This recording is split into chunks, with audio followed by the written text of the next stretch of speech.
more greener than it is right now. The kind of environmentalism that I do is called environmental justice, which means that no community should have to bear the brunt of lots of environmental burdens and not enjoy any environmental benefits. And that sort of seems like a reasonable expectation to have as a human being, but right now it's not. Because race and class will tell you where you're going to find the good stuff, like parks and trees, and where you're going to find the not so good things like waste facilities and power plants, and if you're in certain parts of the country, mega hog farms or mountaintops that are removed for this horrible coal extraction. But it's not just the fact that these things can be awful to live next to because they're just not so pretty, but they also have some pretty severe health issues as well. The South Bronx has one of the highest asthma rates in the country, and in particular as childhood asthma hospitalization. And obesity and the attendant diabetes is also it's a staggeringly high rate as well. And what we're seeing more of is in particular type 2 diabetes, which is the kind of diabetes that most folks wouldn't get until they're in at least mid-30s, early 40s. Now we're seeing kids as young as 3 years old get that condition. Why? One, there's a big old huge food desert, in our communities, meaning it's much easier to get fast food, and that's value for the money when it comes right down to it, than affordable produce, in a place like the South Bronx. And you couple that with the fact that, parents are often concerned about sending their kids outside to play when there's lots of legislation around truck routes. People are afraid that their kids are going to get hit by trucks, or the sewage treatment plants make the neighborhood smell really bad. So you've got a lot of sedentary kids as well. And then we just found out a couple years ago that now there's conclusive evidence to show that proximity to fossil fuel emissions actually causes learning disabilities in our young kids. And those of us that want to acknowledge that know that kids that don't do as well in school are better candidates.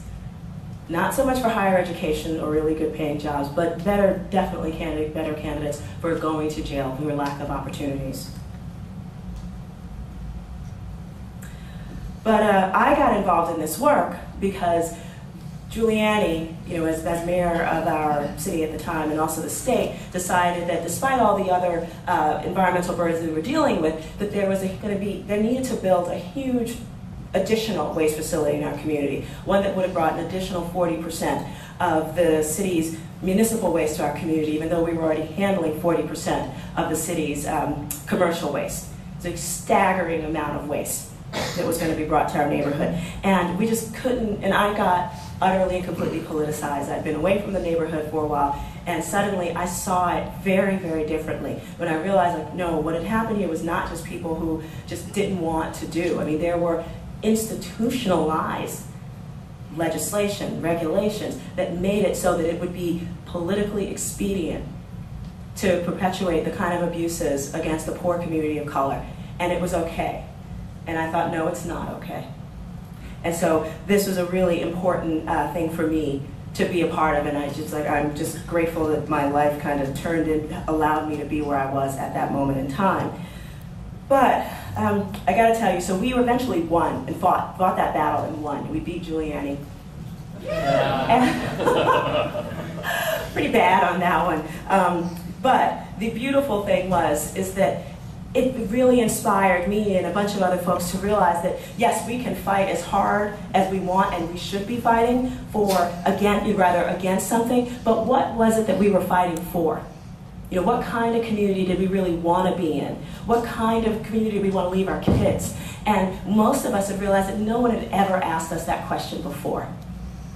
And I remember specifically asking folks, and it was just like people didn't even know what to do with it. It's like, and when they finally did come up with some things, little things came out, like things like, wouldn't it be nice to have clean air in the neighborhood?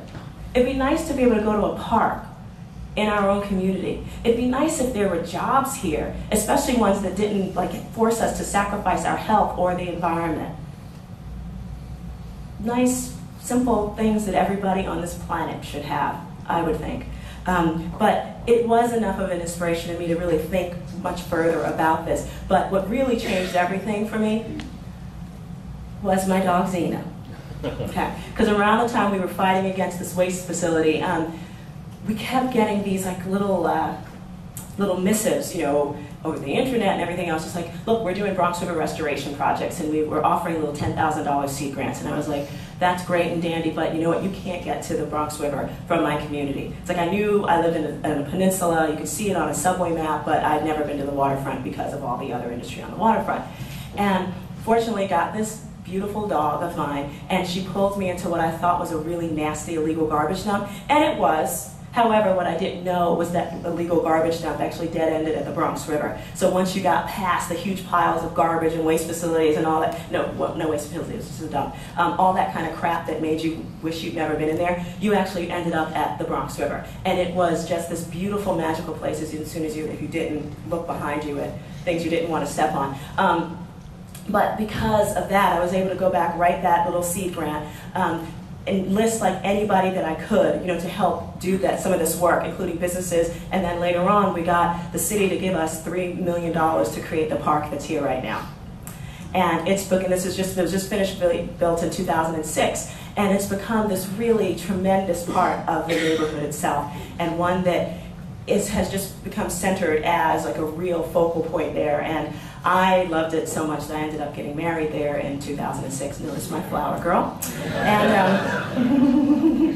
yeah, it was really good because then I didn't have to like deal with my nieces and nephews. It was like, oh no, I have a flower girl. Her name is Zena, and they were totally cool with that. But it was a really interesting kind of place to be, and it wasn't simply just because you know I wanted a nice place to get married, but that little place really did inspire our community to start thinking differently, and certainly inspired me too. But I was responsible for writing a $1.25 million federal transportation grant, which is the largest influx of planning dollars for a positive purpose that has ever come to my neighborhood. And so because of that, we were able to create a feasibility study and design for the South Bronx Greenway, which is an 11-mile network of on-street bike paths and waterfront esplanades that connect some of the parks that we're building in the community, that really does create opportunities like this, not just for physical activity, which is really awesome. That's the street that leads down into the park. This is what it's going to look like after construction starts over the next several months. We got about $20 million to do some of these first phase projects as well,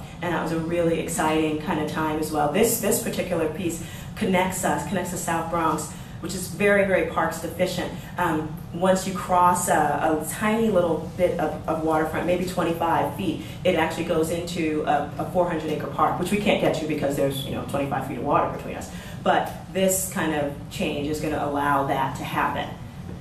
And this is another street end, which again, I never even saw until we started doing this work, and this is what it's going to look like now. But again, aside from the physical activity and recreational aspects of this, they also can serve great stormwater management benefits as well, and also provide economic opportunities. And it's really important. I get this question a lot about, well, you're working to create a great neighborhood. Aren't you afraid that all of the poor people are going to be kicked out? Yes, I'm very afraid of that. However, which is why we're using now, as an opportunity to actually try to create more opportunities for people in our community, because I don't think poor neighborhoods are they're not fun to live in. But we do need to, make sure as people understand you don't have to move out of a neighborhood to live in a better one. So we're going to be working with financial institutions to sort of empower the local population who's already been doing much of this work to make it happen, so that they can, one, be owning some of their own homes, two, get the kind of financing that they need so that they can become the entrepreneurs, the new entrepreneurs that this green economy is actually going to help spawn as we start creating these new physical opportunities in our community, because we don't believe that they need to be displaced. They need to be invested in.